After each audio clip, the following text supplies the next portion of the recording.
Dans les mois qui ont précédé la légalisation du cannabis au pays, de nombreux experts se sont dit inquiets. On craignait entre autres qu'un plus grand nombre de jeunes consomment, des jeunes plus vulnérables aux conséquences néfastes de la marijuana. On constate que finalement, un peu comme le bug de l'an 2000, la menace qu'on percevait ne se manifeste pas. Si la catastrophe annoncée n'a pas eu lieu, c'est entre autres parce que la santé publique a mis l'accent sur la prévention. Et on pensait qu'une approche prudente serait probablement mieux indiquée qu'une approche de prohibition. Les plus récentes données de Statistique Canada démontrent que le nombre de Canadiens âgés de 15 ans et plus qui consomment du cannabis est resté stable malgré la légalisation. Il ne semble pas y avoir plus de consommation et on a des données très partielles en ce qui regarde, par exemple, l'utilisation des services hospitaliers.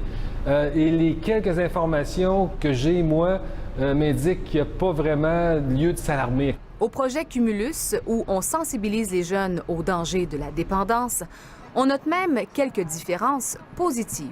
Une différence en termes de questionnement, oui. Une différence en termes d'avoir fait tomber des tabous de discussion, oui. Les tabous semblent être tombés, entre autres, chez les parents. Les parents qui nous appellent, c'est effectivement ça. On se pose la question de comment on peut l'aborder avec notre enfant, de qu'est-ce qu'on peut dire, de qu'est-ce qu'on autorise, de qu'est-ce qu'on n'autorise pas.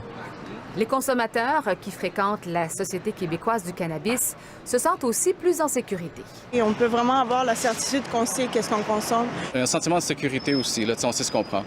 Au cours des prochaines semaines, les produits comestibles à base de cannabis arriveront sur les tablettes. Cette étape suscite de nouvelles inquiétudes. On craint que ces types de produits-là deviennent, pour les jeunes en particulier, de nouveaux modes de consommation cool.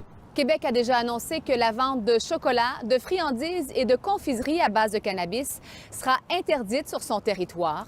Une bonne chose pour la santé publique qui, encore une fois, prône la prudence et la prévention.